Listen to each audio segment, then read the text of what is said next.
दोस्तों राजकुमार भाटी की हद हो गई। पहले ये बयान सुनिए। ब्राह्मण भला न वैश्या इनमें भला न कोई, और कोई कोई वैश्या तो भली ब्राह्मण भला न कोई।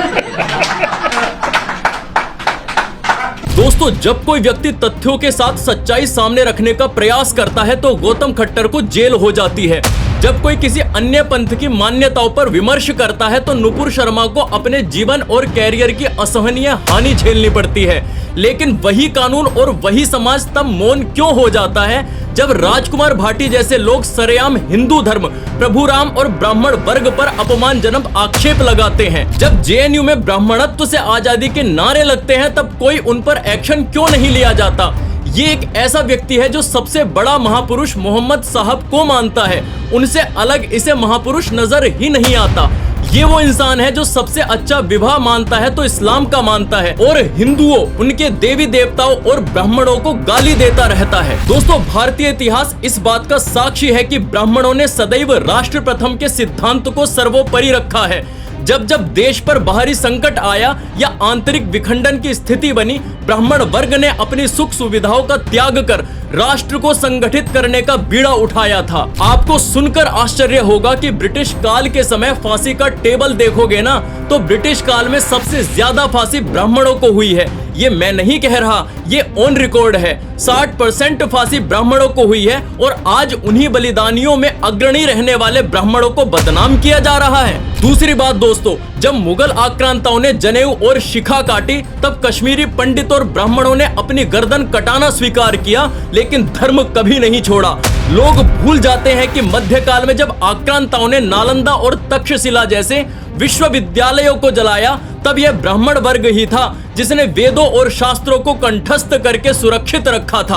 अगर आज हमारे पास वेद हैं, उपनिषद हैं या विज्ञान की प्राचीन विधाएं हैं तो वह केवल इसलिए हैं क्योंकि ब्राह्मणों ने अपनी स्मृति में जीवित रखे थे। आचार्य चाणक्य ने केवल एक राजा धनानंद को नहीं हटाया बल्कि एक विदेशी आक्रांता सिकंदर के विरुद्ध पूरे भारत को खड़ा कर दिया था।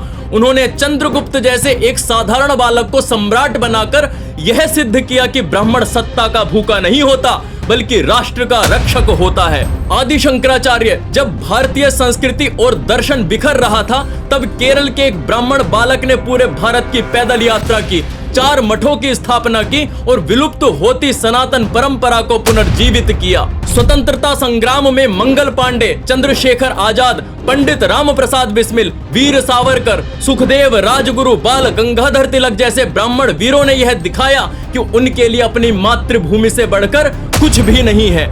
पेशवा बाजीराव प्रथम ब्राह्मण होने के बावजूद उन्होंने शस्त्र उठाए और मराठा साम्राज्य का विस्तार अटक पाकिस्तान से कटक तक किया। राजा राम मोहन राय सती प्रथा जैसी कुरीतियों के खिलाफ सबसे पहले आवाज उठाने वाले एक ब्राह्मण ही थे। ईश्वर चंद्र विद्यासागर विधवा विवाह और स्त्री शिक्षा के लिए उन्होंने अपना पूरा जीवन संघर्ष में झोंक दिया।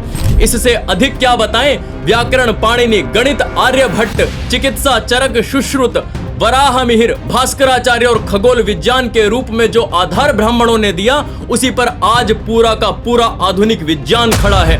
महर्षि दयानंद सरस्वती जैसे क्रांतिकारी हुए जिन्होंने वेदों की ओर लौटो का नारा देकर अंधविश्वास मिटाया।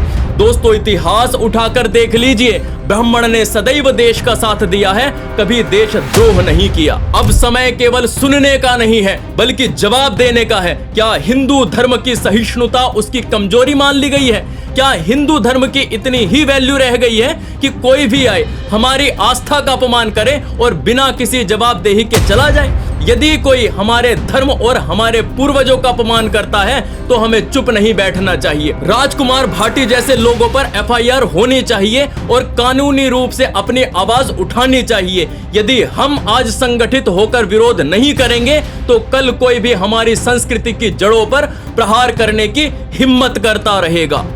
जय श्री राम।